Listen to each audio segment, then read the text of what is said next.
дерби шаҳри Лондон бо иштироки дастаҳои Арсенал ва Вест Хэм 2-0 ба фоидаи дастаи Арсенал ҷамъбаст шуд ва мо тавре мебинем дар умум агар бигирем Арсенал таҳти роҳбарии Микел Артета 300-умин бозии худро дар ҳамаи мусобиқаҳо гузаронд ва 177 пирӯзӣ ба даст овард. Ин баробар аст ба натиҷае ки қаблан Юрген Клоп замони роҳбарияш дар дастаи Ливерпул дошт. ва воқеан ҳам қатъи назар аз шубҳаҳо аз он ҳолатҳои дигаре ки ба миён меояд дар мавриди кори Микел Артета бояд бигӯем ки ӯ як дастаеро ки барои ҳадафҳои бузург талош мекунад сохтааст ва вақте дар мавриди оне ки беҳтарин натиҷаро дар тарихи Арсенал аз ҳисоби фоизи ғалабаҳо ба қайд гирифтааст ба Артета савол доданд, ӯ қайд кард ки бубинед ҳатто ҳамин омор барои мо кӯмак намекунад то ҷоиза ба даст биёрем, ҷоизаҳои арзишманд. хуб мухтасар дар бораи бозии дастаҳои Арсенал ва Вест Хэм бигӯем, чунки инҷо бартарии куллии Арсенал дар баробари Вест Хэм дида шуд. бале Арсеналро имсол тамоми коршиносон, ҳатто худи коршиносони футболи Бритониё ҳам яке аз муддаёни аслӣ медонанд ва агар мо мутаваҷҷеҳ шуда бошем баъд аз он ки Ливерпул аз Челси мағлуб шуду худи Арсенал ғалаба ба даст овард, фоизи чемпионӣ дастаи Арсенал назар ба дигар тимҳо ҳатто Ливерпулу Манчестер Сити хеле ва хеле зиёдтар ҳам ҳаст. гап сари он меравад ки Ливерпул аллакай мазрат Арсенал давоми чанд соли охир аллакай ҳамон талхии нокомиҳоро дар пойгаи чемпионӣ чашид. Имсол ман фикр мекунам пурра ин даста омодаам ҳаст. баъзе мушкилиҳо ҳаст ки масалан беҳтарин бозигарон осеб мегиранд ва бунед худи Эдегор ин мавсим 3 маротиба бо ҷароҳат майдонро тарк мекунад ва қаблан Сака осеб гирифт. лекин ба ҳар сурат қудрати Арсенал ҳоло мерасад, ба хотири он ки дар захира ҳам Арсенал бозигароне дорад, чун масалан баъзан вақт Мартинелли дар курсии эҳтиётӣ қарор мегирад, баъзан вақт боз Леандро Тросард дар курсии эҳтиётӣ қарор мегирад ва ҳоло боз Нони Мадуэке бубинед осеб дорад, ҳоло барнагаштааст ба ҳаят. ин мавсим ман фикр мекунам як ҳаяти тайёр аст барои дастаи Арсенал то онҳо дар чемпионати премер лигаи Англия муваффақ шаванд.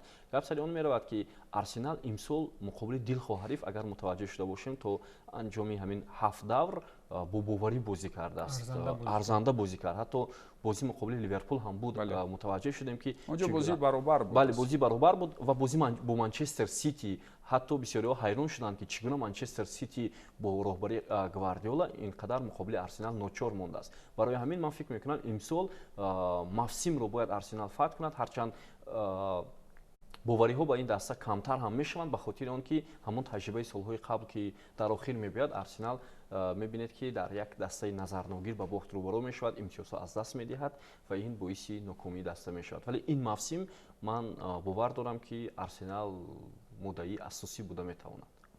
ва доштани он бозигароне ки дар курсии эҳтиётӣ дорад ивазкунандаи фаъол бубинед мавсими гузашта ҳамин мушкилот буд, чи дар лиги чемпионот, чи дар премер лигаи Англия, валекин дар қиёс ба Ливерпул бубинед Арсенал хубтар омода шудааст. Микел Мерино аллакай пухта расидааст бозӣ кардан, чун ҳамлавар Гёкереш агар бозиш дуруст наравад, Микел Мерино ба майдон меояд ва аллакай дар ҳамин мавсим нишон дод ки чӣ гуна бозиро барои дасташ наҷот дод. валекин дар Ливерпул бубинед як Кезу, як бозигари ҷавоне ки аз академияи Челси овардагин, дигар намедонӣ дар сурати тоғрӣ нагирифтани ба қавли ҳамин бозии мистуарҳои гаронарзиш ё осеб гирифтанашон ё осеб гирифтан киёро ба майдон даронад. валекин дар Арсенал аллакай ин мушкил рафт шуд, таҷрибаи мудом дар зинаи дуюм будан ва агар шаваду ҳамин худ ҳамин Манчестер Сити пешбор натиҳад ҳаминҳоро, инҳо метавонанд воқеан ҳаминҳо фаворит асосӣ буда метавонанд. имсол ва онҳо воқеан ҳам арзанда ҳам ҳастанд сар оғози мавсим. бале ман дар бораи Арсенал воқеан ҳамон фактори асосӣ ин аст ки ҳайати захиравии ин тим агар мо муқоиса кунем чи бо Ливерпул, чи бо Манчестер Сити ва ҳатто чи бо Челси беҳтар аст, чунки дар Челси албатта зиёданд футболбозон, аммо ҳамаи онҳо таҷрибаи дуюмии бозӣ дар премер лигаи Англияро надоранд, дар дигар мусобиқаҳо доранд.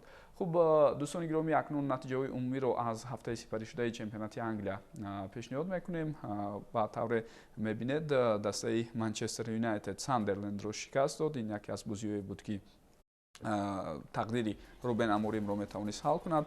ҳамчунин дар ин ҳафта Астон Вилла зидди Бернли 2-1 пирӯзӣ ба даст овард, Ньюкасл 2-0 Ноттингем Форестро шикаст дод ва Манчестер Сити бар ивази голи ягонаи Эрлинг Ҳоланд ки дар дақиқаи 9 зад Брентфордро мағлуб кард. Тоттенхем дар баробари Лидс 2-1 пирӯзии худро ҷашн гирифт. Ба ҷадвали умумӣ агар назар андозем, тавре дида мешавад баъд аз 7 даври рақобатҳо акнун Арсенал ба пеш баромад, 16 имтиёз дорад. Дар зинаи дуюм мо Ливерпулро мебинем бо 15 имтиёз, Тоттенхем ва Борнмут 14 имтиёзӣ доранд зинаҳои сеюму чорум. Манчестер Сити дар зинаи панҷум аст. Челси баъд аз ғалаба ба зинаи ҳафтум баромад ва Манчестер Юнайтед бо 10 имтиёз акнун ба қисми аввали ҷадвали мусобиқа мебарад. Ба воситагии кори худро Астон Вилла ҳам беҳтар карда истодааст, аммо Ноттингем Форест яке аз кашфиётҳои беҳтарини мавсими гузашта хело сусту заиф аст. Онҳо 5 имтиёз доранд. Вест Хэм ҳам мураббии худро иваз кард, Нуно Эшпириту Санто омад ба ин тим, вале ҳоло наҷоти даста мушкил аст, зеро тавре дида мешавад онҳо дар зинаи 19 қарор доранд.